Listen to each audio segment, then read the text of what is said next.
What's up, you guys?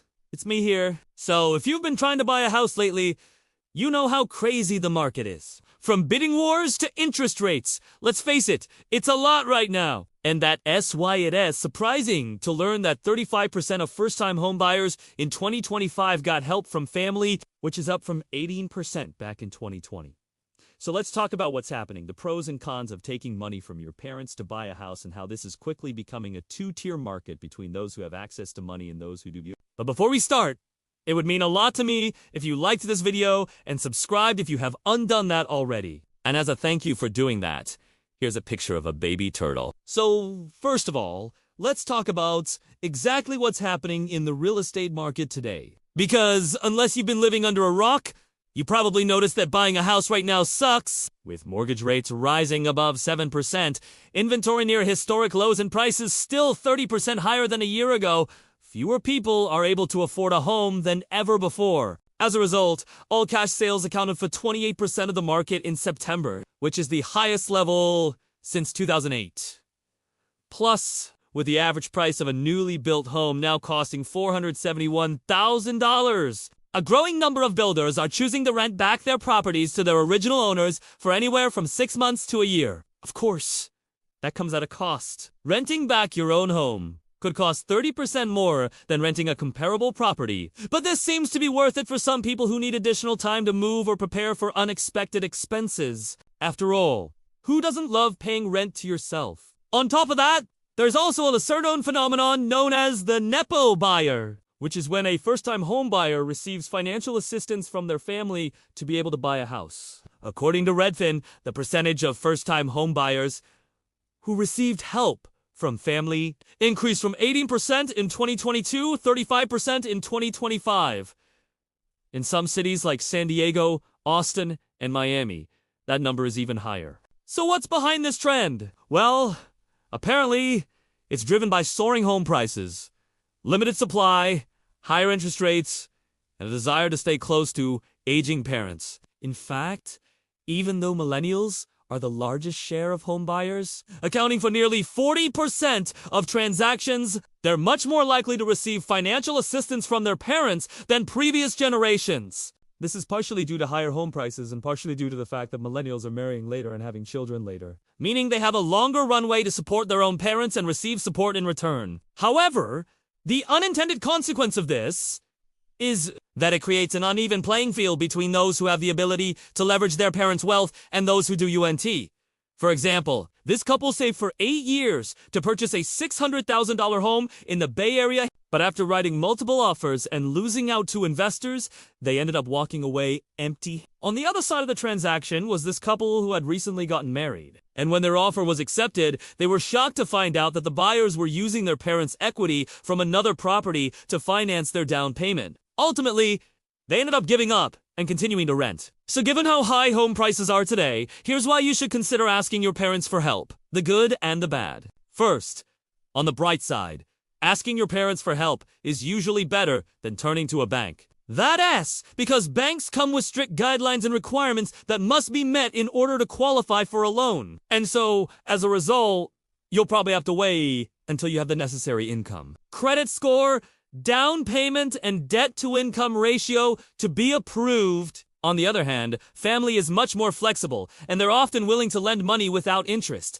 charge a low interest rate, or accept alternative forms of repayment. Second, unlike lenders, parents are often willing to overlook certain criteria, like a low credit score or lack of savings, because they re-betting on their child long-term. They might think to themselves, hey, my son has always taken care of his mother. He's never late on bills and he takes really good care of my pets. I trust him to do the same thing with a home. Third, generational wealth is becoming an increasingly larger part of the market. And according to Realtor.com, almost a third of all home buyers in 2025 will be purchasing a home within a mile of their parents. This way, older generations are able to spend their golden years closer to their kids and grandkids, while also ensuring that they financially taken care of. In fact, 71% of millennial homebuyers say that proximity to parents is an important reason for buying nearby. This means that in most cases, parents are often able to sell their existing home, hand over the cash to their children, and then move into a smaller home nearby, thus allowing them to liquidate their investment, upgrade their lifestyle, and ultimately avoid selling their home altogether. On the other hand, the downside to this is that the entire real estate market begins to favor those who have access to money, perpetuating a cycle of wealth that further divides the upper class and the middle class. This also prevents younger generations from achieving the classic American dream of homeownership. And for anyone else, it becomes a lot harder to stand out against the competition. Not to mention, as a borrower, you also run the risk of straining your relationship with your parents if something were to happen, like, for example, a divorce. This is why, if you do plan to ask your parents for money, make sure you write up a legally binding contract that says exactly how much they're lending, the terms of the loan, any associated fees, and what would happen in the event of a divorce or passing. Although as far as what's actually happening in the real estate market now, experts believe that we're quickly heading towards a Tudor system. One for the wealthy, who have access to family money, and one for everyone else who does UN. That is why 38% of real estate agents report that more than half of their recent home sales involved a gift or a loan from family. And that leads people to believe that unless you have money, you're pretty much screwed. However, there is some good news. Despite the fact that the typical American household spends 22% of their income on housing affordability has actually improved slightly since the beginning of the year thanks to falling mortgage rates. In fact, this was the biggest one-month improvement in affordability since 1997. And the combination of slowing demand and increasing supply means that prices might soon begin to soften. So I wouldn't lose hope just yet. Now, to be fair, this isn't entirely new either. Ever since the beginning of the housing market, the rich have always used their wealth to make bigger investments, buy more property, and otherwise profit off of real estate, while the middle class is left scrambling for whatever is left over. In fact, during the 2008 housing crisis, it was found that the wealthiest 1% of Americans held 40% of the nation's wealth. And today, the richest 1% own 32.3% of the country's wealth. This exacerbates an already growing divide between the haves and the have-not. And according to the Brookings Institute, the middle 40% of U.S. adults saw their wealth drop 33% from 2001 to 2007, while the richest 1% gained 35%. So realistically, it's no wonder why people are upset. After all, 40% of millennials believe that the housing market is rigged against them. And more than half of Americans say that wealthier people are buying up homes faster, pushing prices higher. On top of that, the Bank of America even came out with a report that said that the wealth gap is at an all-time high and will continue to grow. They even went as far as to say that there is now a clear divide between the haves and have-nots, and the gap between the two is only getting wider. Even though the pandemic helped boost incomes for some, the wage gains have mostly benefited higher earners and people of color, while lower-income workers have seen their paychecks shrink, and this has made it significantly harder for people to save up for a down payment, especially when rent is still increasing at the fastest pace on record. Of course, on the other hand, some argue that this is the result of a dying American dream, where homeownership is no longer achievable for most people, leading to a point where it's easier to rent than to buy. Others say that it is a natural evolution of the market, where instead of earning your way to success, success is earned